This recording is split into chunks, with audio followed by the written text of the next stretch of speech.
हजुरआमालाई एकचोटि याद गरेर धन्यवाद र आभार व्यक्त गर्नुहोस्, श्रद्धापूर्वक सम्झिनुहोस्। आफूलाई माया गर्ने काका काकी मामा माइजू फुपू फुपा ठुलो बा ठुलो आमा को हुनुहुन्थ्यो? आफूलाई पढाउने टिचर, आफ्ना साथीहरू, वैवाहिक जीवनमा हुनुहुन्छ भने श्रीमान श्रीमती बच्चा बच्चीहरू, ती सबैलाई एकचोटि सम्झिनुहोस्।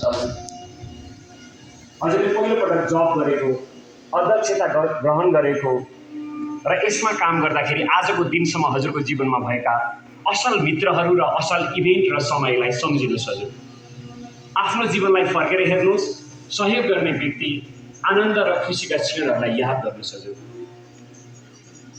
आनन्दित हुनुहोस्। हजुर राम्रा राम्रा कुराहरूलाई मात्रै सम्झिनुहोस्। हजुर अहिलेलाई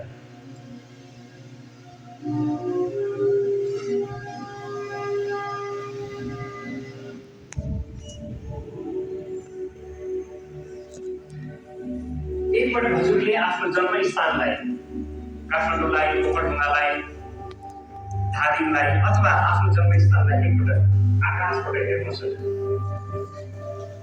अनि आफू सानो बेलामा जन्मेर हुर्केदेखिको अहिलेको आफ्नो गाउँको परिवेशलाई, जन्मेको स्थानलाई मान्छेबाट हेर्दाखेरि हजुरले कति गजबको, कति स्नेहपूर्ण मेरो स्थान छ, म जन्मेको स्थान। हामी सबैजना नेपालको काठमाडौँको आकाशमा गएर आफ्नो घरलाई पनि सम्झौँ। वर्तमान समयमा हामी जुन घरमा बस्दछौँ, जुन परिवार छ, ती सबैलाई हामी शुभ भावना दिनु हो। म यहाँ जन्मी, यहाँ कर्म गर्दैछु, म यहाँ बस्दछु, अहिले म कति सुन्दर देशमा जन्मेको छु। नेपालको धरतीलाई, पञ्च प्रकृतिलाई, नेपालमा राम्रो गर्ने सबै मानिसहरूलाई सम्झेर धन्यवाद दिनुहोस्। मनमा नै आभार व्यक्त गर्नुहोस्। हाम्रो जीवनमा कसैले दुःख दिएका छन्, हजुरलाई पनि दुःखको महसुस हुन्छ भने, दुःख दिएको महसुस हुन्छ भने, ती दुःख दिने जति सबैलाई माफ गरिदिनुहोस्।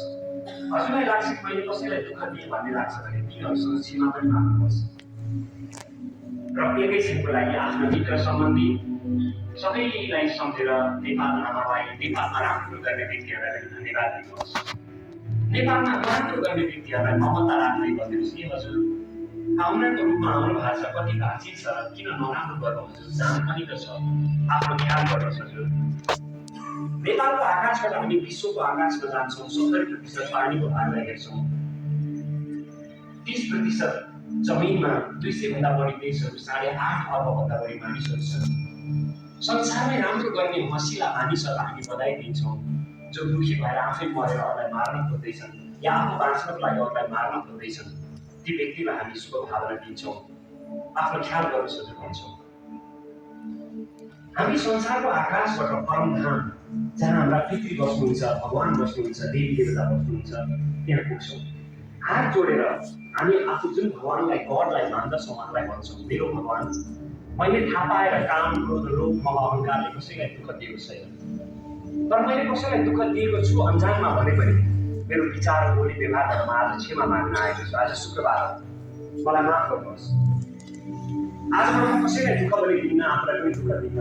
मेरो जति समय होला आफ्नो कर्म र धर्म पुरा गर्छु। भगवानले हजुरलाई, हजुर जसलाई मान्नुहुन्छ उहाँबाट आशीर्वाद दिनुभएको अनुभूति गर्नुहोस्। जसरी सूर्यका किरणहरू लाग्छन् जिउमा, त्यसले मनमा, बुद्धिमा, आत्मामा परमात्माका किरणहरू परेको अनुभूति गर्नुहोस्।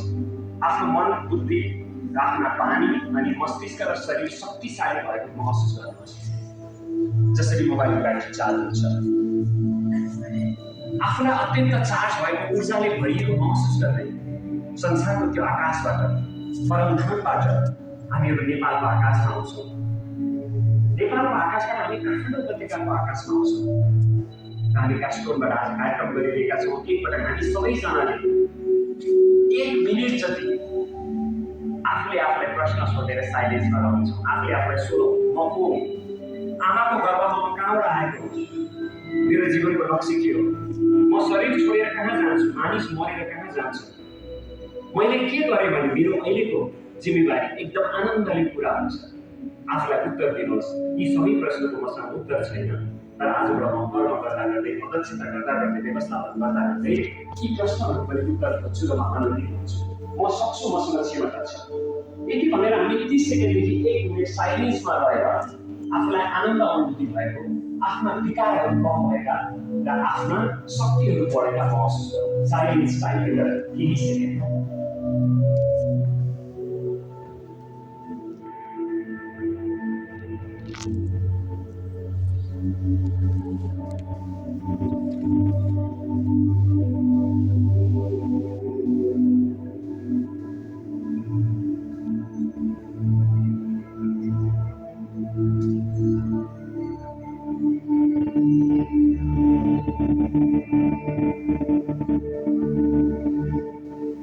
हामी काठमाडौँ उपत्यकाको आकाशमै छौँ अहिलेसम्म। एकपटक हामी सबैजनाले अभिनयको स्वरूपमा भए पनि एकपटक हामी सबैजनाले आफ्नो हातलाई, दाहिने हातलाई, सक्रिय हातलाई हामी एकपटक उठाइदिउँ। आफ्नो ठाउँमा उठाइदिउँ। म जे भन्छु हजुरले मेरो साथमा दोहोऱ्याउनु होला है हजुर। म खुसी छु भनौँ हजुर सबैजनाले। म आनन्दित छु। मेरो कुनै गुनासो छैन।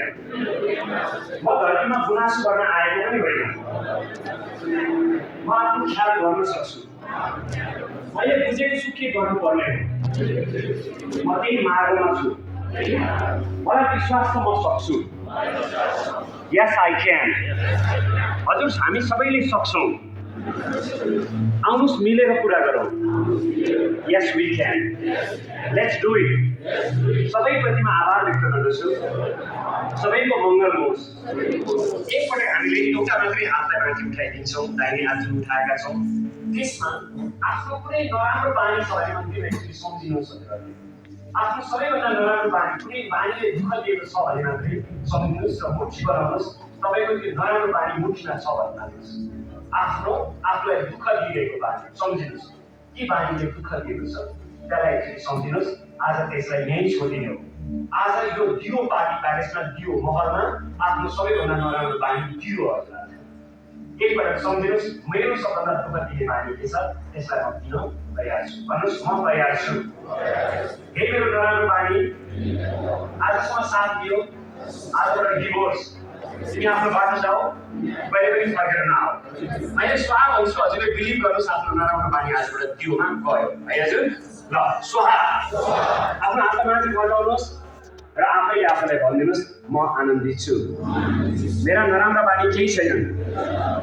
नराम्रा बानी बढिरहेका छन्। यो त गलत हो।